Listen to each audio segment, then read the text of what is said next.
All right, guys, so I just finished exercising. I am in my hot garage. So before I wrap it up this evening, I want to make a quick video to encourage anybody who has toxic family / friends that is leeching off of you and causing problems in your relationship with your spouse or your significant other. So I make this video because what's funny is I've actually just sat back and listened to other married couples that I know. And then some of them I've seen in situations like in a break room when I worked at a job, or just out and about helping people find homes. I do real estate, and it's amazing. Like, people will tell you their personal stuff. When you deal with them on a personal level, they will talk away. So I try to keep the focus on housing, but as a realtor, I got to be a great listener. And if they vent, they're venting when we're seeing houses, and I'm listening, and I'm like, wow, their spouse don't show up, and they're like, I don't know if I want a 4 or 5 bedroom because her sister's going to come over here. I want something smaller.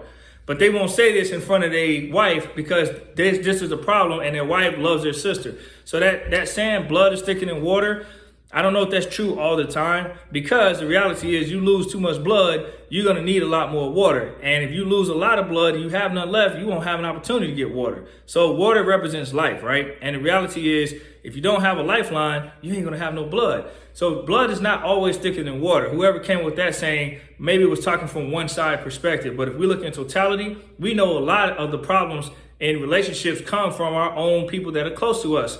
Close family, close friends, they could be the most toxic people. So like I said, guys, it was on my mind to make this video. I actually today just came up with it like right before I started working out, because I had some friends that I talked to, and I took some situations and I started thinking about it when I was at work and people in the break room chatting, like I say. So all that started in my mind, like, man, I'm gonna make a video. Somebody probably needs to hear this. So I'm not saying to cut off people, but you can minimize them from certain things, especially if they're leeching and taking away. So don't let family members ruin a good, healthy relationship that you have. Because keep in mind, your sibling is not your spouse's sibling. Your sibling's problems is not your spouse's problems. Even though you and your spouse are one, your spouse did not sign up to take care of your sibling. So if your sibling had financial issues before you got, married or whatever, and your spouse finds that out after they say I do, they're not obligated to just say, okay, well, till death do us part, this comes with the territory. No, you need to tell your sibling, hey, we are building an empire here. We just got a house. We got to focus on us right now. Now, I don't mind helping you, but I will not support an unstable condition.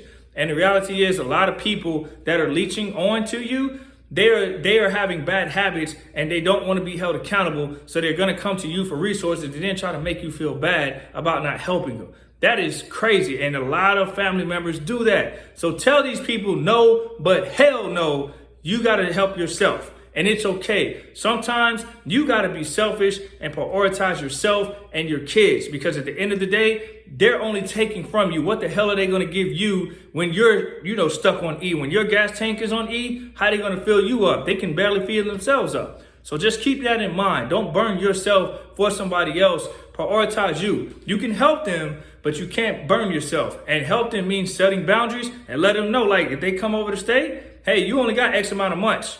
Okay, you got a couple months, get on your feet. And if you can't, you got to go. And that will make people respect your boundaries, because if you just give them free will and let them run all over you, they will. And a lot of family members are doing that. And it's sad. It's a tragedy. People are losing their healthy relationships, not because they can't tell their family no. So if this video is for you, I hope you watch it. And keep in mind, family can be a good asset. I'm going to end it with this. They can be a good asset when it's healthy, when it's done around genuine love. But when it's done out of selfishness and pride because they're your family, like if you say, oh, they're my family, I'm just going to help them no matter what, you are going to ruin yourself and your spouse and even your kids. Just remember that. Your kids are now your kids. They're not your siblings' kids. Doesn't matter if they're auntie or uncle, they're not your siblings' kids. And only you and your spouse produce them and going to take care of them. So I hope this video helps. And this is under the assumption that of healthy marriages. Now, if you have a spouse that's bad to you, abusive, and you have a family member that's fighting for you, I get it. But we're not talking about that. We're talking about healthy marriages, healthy relationships. And I hope this video helps, because there's so many people who have a hard time with telling their family no. It's sad, and it ruins a lot of families. All right, guys, many blessings. I'm over and out.